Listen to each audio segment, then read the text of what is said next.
ஹாய்ப்பா, அனைவருக்கும் இனிய காலை வணக்கம். 2 நாளா நியூஸ் ஓடிட்டு இருக்கு தெரியுங்களா? ஒரு பொண்ணு, கேரளா பொண்ணு நம்ம தமிழ் பொண்ணுங்கள பத்தி அவ்ளோ ஒரு கேவலமா பேசுறாங்க. இதுக்கு சப்போர்ட் யார் தெரியுங்களா அதிகமா? நம்ம தமிழ்நாட்டுல இருக்கிற ஒரு ஆணும் பொண்ணும் தான் அவ்ளோ சப்போர்ட் பண்றாங்க. எப்படி எப்படிலாம் கமெண்ட் பண்றாங்க. ஒவ்வொரு வீடியோலும் போயிட்டு கமெண்ட்ட பாருங்களேன். 100ல 4 பேர் 10 பேர் தாங்க நம்ம தமிழ் பொண்ணுங்களுக்கு சப்போர்ட்டா பேசுறாங்க. மீதி எல்லாம் நம்ம தமிழ் பொண்ணுங்கள அவ்ளோ கழுவி கழுவி ஊத்துறாங்க. ஏன் இந்த வேலை? அதே வச்சு ஒரு பொண்ணு வீடியோ எடுத்திருக்காங்க. நம்ம தமிழ் பொண்ணுங்கள கேவலப்படுத்துறதுக்கு நம்ம தமிழ் பொண்ணே ஒரு வீடியோ எடுத்திருக்காங்க. அத நான் முந்தா நேத்து நைட்டு தான் பார்த்தேங்க. அந்த பொண்ணோட வீடியோவிலும் ஒரு 1,50,000 சப்ஸ்கிரைபர் இருக்கிறாங்க. அவங்க எல்லாருமே அதுக்கு வேற வாழ்த்து சொல்றாங்க. அப்படி, இப்படி, அப்படி அப்படின்னு. அதெல்லாம் ரொம்ப தப்புங்க. நம்ம தமிழ் பொண்ணுங்கள நாம்பளே கேவலப்படுத்தக்கூடாது. யாரோ ஒரு பொண்ணு வந்து நம்ம தமிழ் பொண்ணுங்கள அவ்வளோ கேவலப்படுத்தும்போது, நாம தான் நம்ம தமிழ் பொண்ணுங்களுக்கு சப்போர்ட்டா இருக்கணும். எனக்கு அது ரொம்ப மனசு கஷ்டமாயிடுச்சு. என்னடா நம்ம தமிழ் பொண்ணுங்கள இவ்வளோ கேவலப்படுத்துறாங்களே அப்படி. எனக்கு வீடியோ வந்து ஃபுல் இதுன்னு தெரியாது. நைட்டு ஃபுல்லாக பார்த்தேன். இன்னைக்கு விடியகாலமே எந்திரிச்சு அந்த வீடியோ எல்லா வீடியோவும் நிறைய என்னென்ன வருதோ அது எல்லாமே ஃபுல்லாக பார்த்தேன். அப்படி பார்க்கும்போது அந்த பொண்ணு வந்து கேரளாவை சேர்ந்தவங்க. என்ன நல்லது செய்கிறாங்க அந்த பொண்ணை அப்படி வாழ்த்துறாங்க நம்ம தமிழ் பொண்ணு சேனல்காரங்க. தமிழ் பொண்ணுன்னு தான் சொன்னால் சேனல் வந்து வேறு பேர். அந்த பொண்ணு வந்து அவங்களோட சேனலில் நம்ம தமிழ் பொண்ணுங்களை பற்றி அவ்வளோ ஒரு கேவலமாக பேசுகிறாங்க. அந்த கேரளா பொண்ணுக்கு அவ்வளோ ஒரு சப்போர்ட் பண்ணுறாங்க. அதில் வேற மனமார்ந்த நன்றியம்மா வேற. அவங்க நிறையா உதவி செஞ்சுருக்காங்களாம். ஏன் நம்ம தமிழ் பொண்ணுங்களாம் யாரும் உதவி செய்யலையா? நம்ம தமிழ் பொண்ணுங்க குடும்பத்தில் இருக்கிறதே பெரிய உதவிங்கய்யா. எனக்கு வந்து முந்தா நேற்று அந்த பொண்ணோட வீடியோ பார்க்கும்போது சரி இதுன்னு தெரியல, ஆனால் ஏதோ ஒன்று சொல்லியிருக்காங்க என்னன்னு தெரியல அப்படின்ற மாதிரி நான் ஒரு குழப்பத்திலே பார்த்தேன். அதுக்கப்புறம் நேற்று ஒரு வீடியோ பார்க்கும்போது தான் சுமதியை பற்றியுமோ அந்த திவ்யாவை பற்றியுமோ சாதனாக்கா சூர்யாவுக்கெல்லாம் பற்றி அவ்வளோ ஒரு இதாக பேசுகிறாங்க. இதில் நான் முக்கியமாக அந்த வீடியோ போடுறது யாருக்காக தெரியுமா? சுமதிக்காக தான். அவங்களாம் கூட கொஞ்சம் செக்ஸாக வீடியோ அப்படி இப்படின்னு கொஞ்சம் கவர்ச்சியாக அப்படிலாம் போட்டிருக்கிறாங்க. அதெல்லாம் நான் தப்புன்னு தான் சொல்லுவேன். ஆனால் அதுமாரி இதுக்கு மேலே நடந்துக்க மாட்டாங்கன்னு நினைக்கிறேன். ஆனால் இதில் வந்து சுமதி இழுக்கவே கூடாது. பாவம் அந்த பொண்ணு கணவனை இழந்த பொண்ணு அது.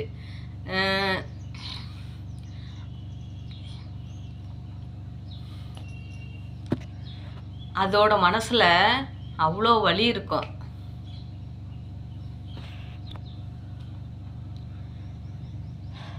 கணவனை இழந்ததே அந்த பொண்ணுக்கு அவ்வளோ ஒரு வலி இருக்கும். அந்த வலியில் நீங்கள் வேற குத்தி குத்தி குத்தி குத்தி ரணமாக்காதீங்க தயவு செஞ்சு. அந்த பொண்ணு நின்னா குத்தங்குறீங்க, நடந்தா குத்தங்குறீங்க, பேசுனா குத்தங்குறீங்க, சிரிச்சா குத்தன்றீங்க, அந்த பொண்ணு பூ வச்சா குத்தன்றீங்க, பொட்டு வச்சா குத்தன்றீங்க. என்னையா உலகம் இது? வாழ வேண்டிய பொண்ணு, அந்த பொண்ணுக்கு என்னையா வயசு இருக்கும்? 18 வயசில் தாலி எடுத்துகிட்டு இருக்குது. அந்த பொண்ணுக்கு முடிஞ்ச அளவுக்கு சப்போர்ட்டாக இருங்க. பூவுக்கு பொட்டுக்கெல்லாம் குறை சொல்லிக்கிட்டு இருக்காதீங்க சரிங்களா? அந்த பொண்ணு சிரிக்க கூட முடிய மாட்டேங்குதுயா. அந்த பொண்ணு என்னமோ கஷ்டப்பட்டு அந்த தன்னோட பையனுக்காக தான் பையனோட பேர் கெட்டுப்பாடு கூட தான் பையன் நல்லா வளரணும், உதயா பையனா இது அப்படிங்கிற மாரி பேர் எடுக்கணும். அந்த பிள்ளை ஒரு வெறித்தனமாக சேனல் போட்டுக்கிட்டு அந்த பிள்ளையோட சேனல் பையன் அப்படி ஒரு கவர்ச்சியான வீடியோவில் இருக்குது. என்ன டிஷர்ட்டு ஃபேண்ட்டு போடும் அவ்வளோதான். அது ஒரு பொண்ணுக்குள்ள ஒரு ஆசை. எனக்கு தான் ஆசை இருக்குது, நான் போட முடியுமா? போடலாம். போட்டால் யார் என்ன சொல்லுவாங்க? ஒன்றும் சொல்ல மாட்டாங்க. ஏன் சம்பளத்தில் நான் வாங்கி என் உடம்புல நான் உடையை உடுத்திக்கிறேன். அது யார் என்ன சொல்ல போகிறாங்க? அந்த பொண்ணு ஒரு பேண்ட்டு டிஷர்ட்டு போடுறது தப்பா? வேறு ஏதாவது கவர்ச்சியாக போடுதா? ஒன்றுமே கிடையாது. அந்த பிள்ளை அந்த பையனுக்காக தான் அவ்வளோ பாடுபட்டு இருக்குது, ஒரு ஆம்பல் தோணல் இல்லாமல். இது வந்து எல்லாருக்குமே ஒரு ஆம்பல் தோணல் இல்லாத பொண்ணுங்களுக்கு எல்லாருக்குமே புரியும் அந்த பிள்ளையோட கஷ்டம் என்ன அப்படிங்கிறது சரிங்களா? ஆனால் வந்து அந்த பிள்ளையை குத்தி குத்தி குத்தி ரணமாக்காதீங்க. நம்ம தமிழ்காரவங்கள தான் அந்த பொண்ணுங்களை வீணாக்குறீங்க. இது வந்து வேறு யாராவது பேசுனாங்கன்னா நம்ம தமிழ் பொண்ணுங்கள் தப்பே இருந்தாலும் சப்போர்ட்டாக பேசுங்க. ஃபஸ்ட்டு அதுதான் உண்மையான சப்போர்ட்டு. இந்த பொண்ணுங்க மேலே தப்பு இருந்தாலும் சப்போர்ட்டாக பேசுங்க. அதுக்கப்புறம் அந்த பொண்ணை பேசுங்க, சரி பண்ணுங்க. இப்படிலாம் இருக்காதீங்க. இப்படிலாம் பண்ணிங்கன்னா நாங்கள் உங்கள் வீடியோலாம் பார்க்க மாட்டோம், வீடியோ விட்டு வெளியில் வந்துடும், இப்படிலாம் சேனல் சப்போர்ட் பண்ண மாட்டோம் அப்படின்னு கண்டிஷன் பண்ணுங்க. நீங்கள் அதை விட்டுட்டு அதை பண்ணாமல் நீங்கள் பாட்டுக்கு யாரோ ஒருத்தி வந்து நம்ம தமிழ் பொண்ணுங்களை அவ்வளோ ஒரு கேவலமாக பேசுவாங்களாம்மா. அதுக்கு நீங்கள் சப்போர்ட் வேறு கமெண்ட்ல மூலியமாகவும் அதை எத்தனை பேர் அதை ஒரு தமிழ்னே போய் வீடியோ எடுக்கிறான். ஒரு தமிழ்னே போயிட்டு அதை வீடியோ எடுக்கிறான். அதை நோண்டி நோண்டி நோண்டி கேட்குறான். சரி கேள்வி கேட்குறான், ஒன்றும் பிரச்சனை இல்லை. அந்த கேள்வி எப்படி கேட்கணும்?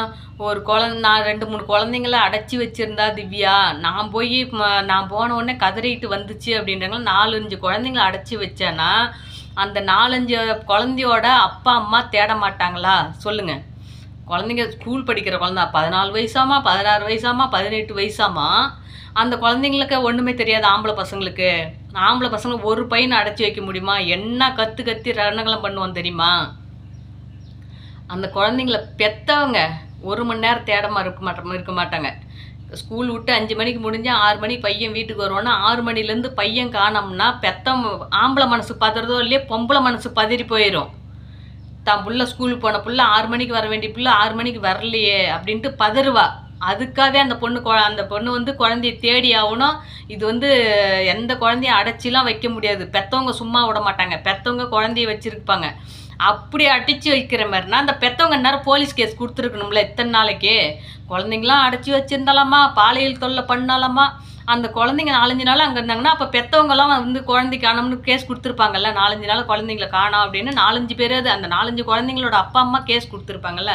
நல்லா இது யோசனை பண்ணி வீடியோவில் எடுக்கிறானுங்க. எடுக்கிறவங்கனே பேட்டி கேட்குறானுங்க. இப்படி நடந்துதாங்க மேடம், அப்படி நடந்தாங்க மேடம் கேட்குறாங்க. அப்படி நடந்துங்கும்போது இப்படி சொல்லும்போது, ஏங்க மேடம் நான் 4-5 குழந்தைங்கள அடைச்சி இருக்கிறதா சொன்னீங்களே, அந்த 4-5 குழந்தைங்களோட அப்பா அம்மா இதுவரையிலும் எங்கேயும் போய் கேஸ் கொடுத்ததில்ல. போலீஸ் ஸ்டேஷனுக்கு போய் கேஸ் கொடுத்து அந்த குழந்தைங்கள காணோம் அப்படின்னு தொலைவு வரும்போது திவ்யா கலைச்சி பிடிக்கலாம். அப்படிலாம் யாரும் பெற்றவங்க போய் கேஸே கொடுத்ததில்ல பிள்ளைங்கள காணோம் அப்படின்னு. எப்படி நீங்கள் இப்படிலாம் சொல்கிறீங்கன்னு சொல்லி கேட்கலாம்ல, பேட்டிக்காரன் கேட்கலாம்ல. ஏன் அதை கேட்க மாட்டேறான்? மேம்போக்கா மட்டும் அந்த பொண்ணுங்களை இன்னும் என்ன ஏதோ கேவலமாக பேசுவாங்க அப்படிங்கிறதுக்கு அதை பேட்டி கொடுக்கும்போது அவனோட வார்த்தைகளை நீங்கள் நல்லா கவனிங்க. அவனோட வார்த்தைகளை நல்லா கவனிக்க. அந்த மேம்போக்கா மட்டும்தான் கேட்பாங்க. உள்நோக்கமாகவும் போய் பாருங்க. உள்நோக்கமாகவும் போய் பார்த்தா தான் தெரியும். மேம்போக்கா பார்க்குறதுல ஒன்றுமே புரியாது. அந்த பேட்டி கொடுக்க யார் போய் பேட்டி எடுக்கிறாங்களோ அவங்கள போயிட்டு நல்லா கவனித்து பாருங்கள். இவர் எப்படி ஏன் இப்போ நான் தான் ஒரு வீடியோ பார்த்தேன். அதில் பார்த்தா மேம்போக்கா தான் கேள்வி கேட்குறான். அந்த பொண்ணு சொன்ன உடனே கேட்கலாம்ல, ஏங்க மேடம் 4-5 பிள்ளைங்கள அடைச்சி வச்சுருக்கோம், அப்பா அம்மா என்ன பண்ணிகிட்டு இருந்திருப்பாங்க, வீட்டில் அப்பா அம்மா தொலைவ மாட்டாங்களா அப்படின்னு கேள்வி கேட்டால் அந்த பொண்ணால் என்ன பதில் சொல்ல முடியும்? நல்லா யோசிச்சு பாருங்கள், சிந்திச்சு பாருங்கள். தமிழ் பொண்ணுங்களை வீணான பழி சுமத்துறாங்க. சத்தியமாக சொல்கிறேன், இது யாரும் நம்பாதீங்க.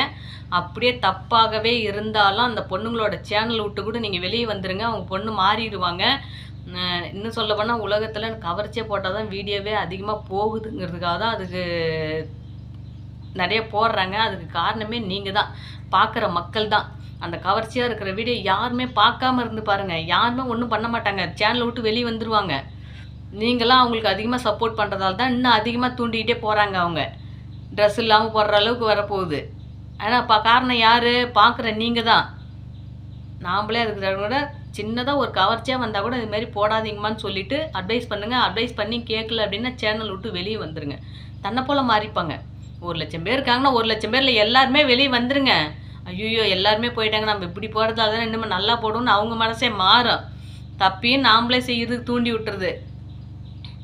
இப்போலாம் யார் நல்லா அழகாக ஒரு குடும்ப பொண்ணாக வீடியோ போட்டால் யாருங்க பார்க்குறீங்க? எல்லாம் இந்த ட்ரெஸ் இல்லாமல் அரைக்குறை ட்ரெஸ்ஸில் போடுறது தான் நிறைய பார்க்குறீங்க. லைக் அள்ளி போடுறீங்க. அதுமாரில நாம்ளே கொஞ்சம் மாற்றலாங்க. நான் அடுத்த வீடியோவில் சந்திப்போம். எனக்கு வேலைக்கு டைம் ஆச்சு. ஓகேங்களா?